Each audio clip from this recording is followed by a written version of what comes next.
welcome to this year's first edition of Sports Cubed. I'm Zach Reynolds, alongside me, Austin Harrelson and Tyce Gordon.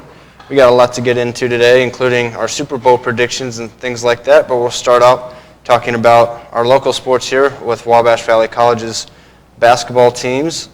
The women's basketball team, of course, is off to a terrific start, 22-1. They lost their first game of the season, and they've won 22 straight, including their recent 107-44 victory at Southwestern Illinois College, where Shalana Wagner dropped 30 points. What are you guys' thoughts on the women's basketball team so far this year? I mean, just the most recent win, they had, just 6 players playing.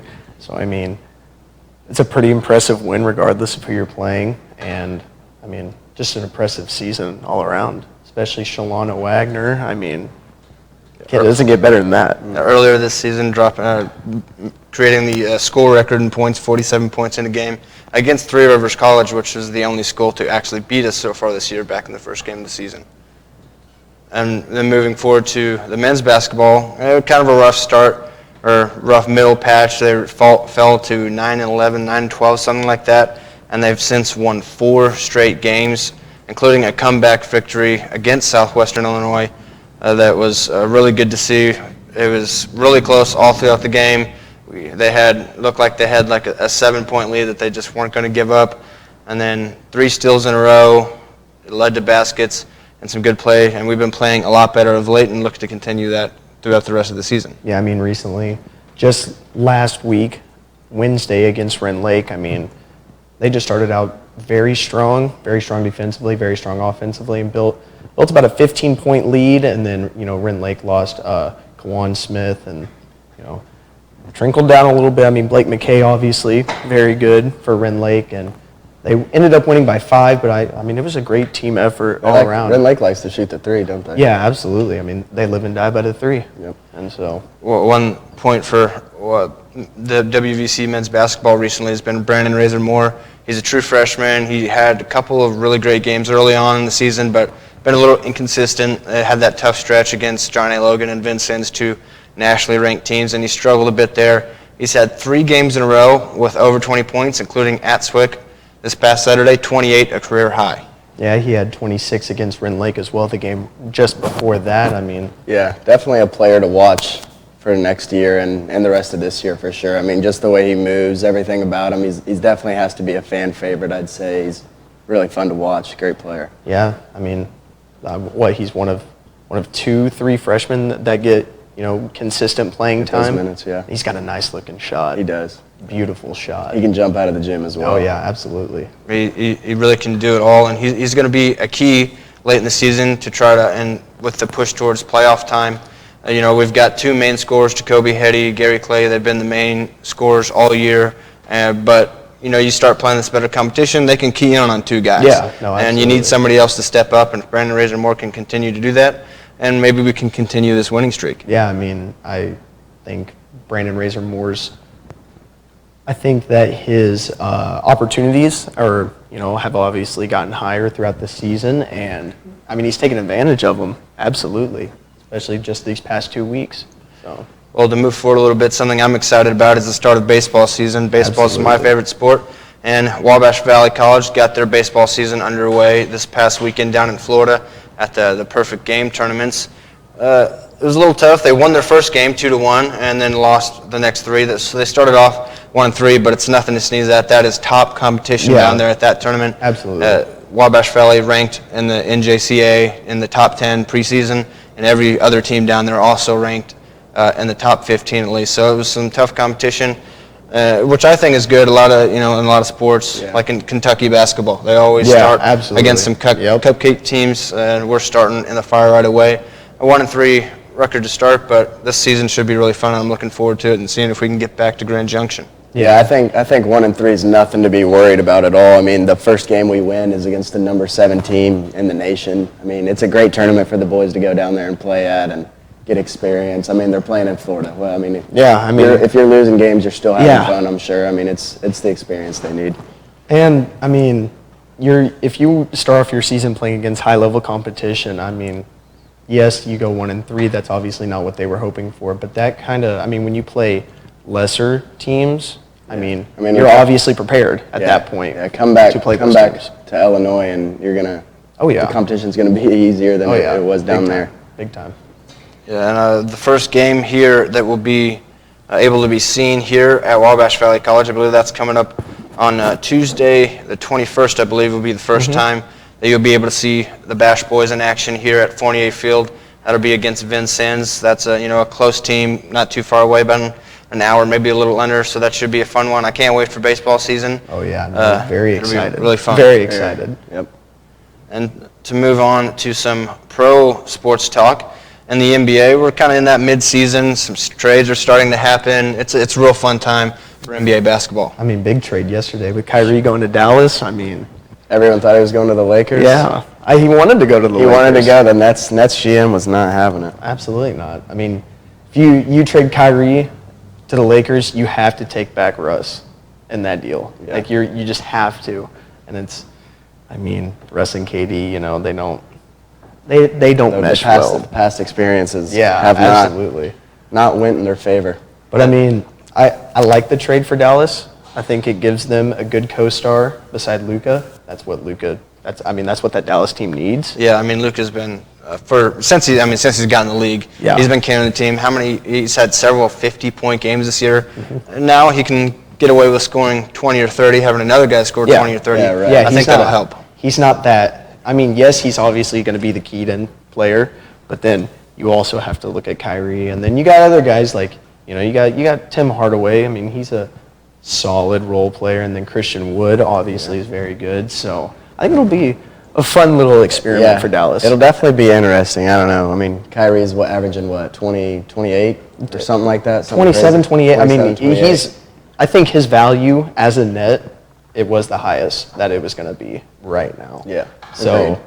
I mean, the Nets got back Spencer Dinwiddie and Dorian Finney-Smith first and a couple seconds. I mean, that's still good value for Kyrie, but I don't know. It's tough trading away a guy like Kyrie. Well, if you're the Nets. The Nets they're just one of those teams where they've thought they had it figured out. They have KD, they've got Ben Simmons, Kyrie, James Harden at one point, and they just can't seem to get it together. You think back to when they made that horrible trade in hindsight for Paul Pierce and Kevin Garnett at the end of their careers. The Nets just always seem to have a good roster on paper that doesn't turn out. Yep. They certainly have improved over the years, absolutely. but they're still missing something. I mean, I remember the days where it was just Spencer Dinwiddie, Jeremy Lin. Those were your two best players, and Brooke Lopez. I mean, they've obviously upgraded in talent and being able to get talent, but they just haven't been able to put it together. And I also think, with hiring Steve Nash, I don't think that really helped that team a whole lot. No, he just wasn't ready. Yeah. I don't think he knew what being an NBA head coach was going to take out of him. It's a fun signing. I mean, if you're the Nets, it's how you get fans in the seats. You got Steve Nash as your head coach, but I don't think that was the head coach that they needed to, put the talent together and to get wins. Well, and in any sport, it's always fun to see those big names that you remember playing be hired as the coach or the manager or, what have it. But, sometimes having a guy that is a good coach and is a good strategist, doesn't, is better than having a big name because, MVP Steve Nash maybe can't as well relate to players that are struggling because he didn't struggle that much. He was just so good, and maybe he doesn't understand that or can't help them as much as, a strategist could. Something like that, and just in general, him trying to be a head coach, clearly it overwhelmed him, I think. Yeah, that just shows how hard it is. Yeah. I mean, you can be the greatest player of all time and not be probably the worst coach of all time. I mean, it's crazy how things like that work. I mean, MJ is the owner of the Hornets, and I mean, we've seen we've seen what the Hornets have done. Absolutely nothing. They might be going for the Wemby bag. I think that's what they're trying to do right now. I mean, can't be a bad idea. It can't be. No. He's an insane-looking prospect, though. He is. Well, as we look here at the NBA standings, the Brooklyn Nets right now, third in the Eastern Conference at 32-20. We'll see if that remains that way. Hard to think it is. KD still might want out. There's still a lot that will go on as the trade deadline comes up. Right now, Boston leads the Eastern Conference 37-16. Only a few games back is Philadelphia. Those are kind of the top two right there. I mean, and then 32-20 Brooklyn. After that, it kind of falls. 29-26 New York is fourth place in the Eastern Conference. They're only 3 games above 500. Yeah. Eastern Conference pretty top heavy. I mean, Very. yeah, and then you look at the East and then you go to the West. The West is very, very, way more mellowed out. I mean, you've got the Timberwolves at 7, and the 7th seed rocking a 29-27 record. I mean, yeah, early season struggles, but if they're able to put all the talent that they have together, I mean, They'll come who out of nowhere. says the Timberwolves can't make a run? And then you got Golden State at 9. They just won the NBA Finals last year. Yeah. Yeah, you can never sleep on the Warriors ever. I mean, you can't. You can't. Most people did, and they won a chip. That's right. I mean, they won a chip, so. NBA midseason, this is always a fun time for NBA. It's heading up to the trade deadline, see what more happens there. The Kyrie trade, just the beginning. That'll be fun to continue to watch and talk about over the weeks as we head towards that. And then get into the All-Star break. And then before you know it, with NBA, All-Star break comes pretty late. We're going to get to playoff time here before we know it. I know. Real soon. I mean, if you really look at the standings, I mean, what team, especially in the East, I mean, you've got Boston, Milwaukee. I think Philadelphia has entered that tier with how good James Harden and Joel have been playing. And then I don't see the Nets staying at 4. I know they got good role players back. I don't see them staying at 4. I mean, I think they would have to. I mean, obviously they're going to have to rely on KD to stay on the team, but also KD's going to have to be dropping, kind of like what Luka's doing for the Mavs before pre-Kyrie trade. And I don't know if he's going to be able to do that, but I think the Cavs, talent-wise, I think they've got the talent to. Maybe they're not the tier the Bucks and the Celtics are right now, but I think they're more of that 76ers tier. Like, they've got all the talent. They're a fun, young team. they're definitely a fun team. They just got the Bulls. to put it together and, just keep piling up wins. Which last year they made it to the play-in, and which they were dealt with injuries too. And I thought that they were going to, if they make the playoffs, they're a team to watch. But now this year they add Donovan Mitchell. And I mean, they're 5th right now, 33-22, so. And then after that, it's really a drop-off with Miami rocking 29 and 25, and then the Knicks at the 7th spot. I don't see those teams really competing like the top 4 teams, really. Well, as we're in the NBA, looking forward to going down the stretch here and seeing how the shape of the playoffs comes in and how that goes out on the NFL. It's settled. It's Eagles versus the Chiefs this Sunday. It's the Super Bowl. Let's get a little preview in for that. I mean, I think the Eagles have a more talented team than the Chiefs. I think everyone knows that. I mean, defensively, you look from top to bottom, front 7 is outrageous. I mean, Hassan Reddick has been a defensive player of the year, caliber player this year. And then you go to the secondary, you have Darius Slade, James Bradbury, and you got the defense is so balanced, and then offensively, it's even more balanced. Can't forget about Gardner Johnson on the defense. And Chauncey Gardner-Johnson. I mean, they're a very balanced team, and the Chiefs are more reliant on Patrick Mahomes, and the Eagles aren't as reliant on Jalen Hurts.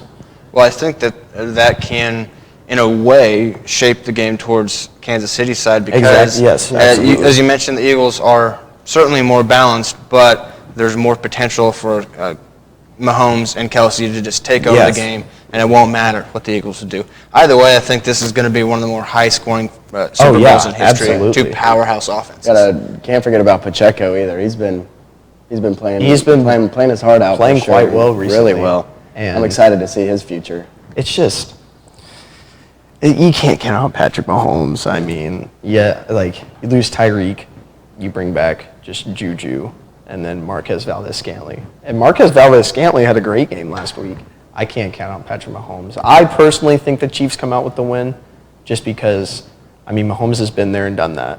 He's been to 2 Super Bowls. He's probably going to win his 2nd MVP this season. I just think his talent alone can get this Chiefs this win. Score prediction? Give me 31-28 Chiefs. Well, that's pretty similar to what I think. I also think the Chiefs, they've got the experience in the postseason. They've been there and been all the way through it several years in a row. The Eagles are fresh there. They're only going to get better as Jalen Hurts gets better. But this year, I think it's the Chiefs again. 33-28 was my prediction. I think it's going to be pretty high scoring, but the Chiefs edge it out with the experience at the end. What do you think, Tyce? I'm going to go away from you guys. I think that the Eagles might pull it out. I think it's going to determine on how the pregame is, honestly. If the Eagles bring the energy that they can bring and like come together how they have all year, I mean, Yeah. they're such a hard team to stop, such a hard team, and they have a brotherhood. They feel like they're all come together and they play as a team. If they can do that, I think they could easily take down Patrick Mahomes. But also, like you guys said, you can never count them out ever. Yeah, It's hard, but I'll go away from these guys. I'll go Eagles. I'll go Eagles this next Sunday. I mean, it's tough. It's going to be a good game, though. It will be very fun. Regardless, will be a great game. Yeah, and also Andy Reid. I mean, yeah, you can. Yeah, Andy Reid's that. I mean, guy. having Andy Reid, he's the best coach in the NFL. I don't think that's really arguable. It's the comeback story And too. it's He's just like, playing against the Eagles. yeah, I mean, they threw him away. Eagles and now let he's him go, and he goes to Kansas City and Going just after him. absolutely revamps that entire team. Well, we'll look forward to that one. That should be, like you said, a very, very fun game. We can't Absolutely. wait for that. Thanks for joining us here on our first episode this year of Sports Cube. Going to be coming out to you hopefully weekly. For Tyce Gordon and Austin Harrelson, I'm Zach Reynolds. We'll see you next time.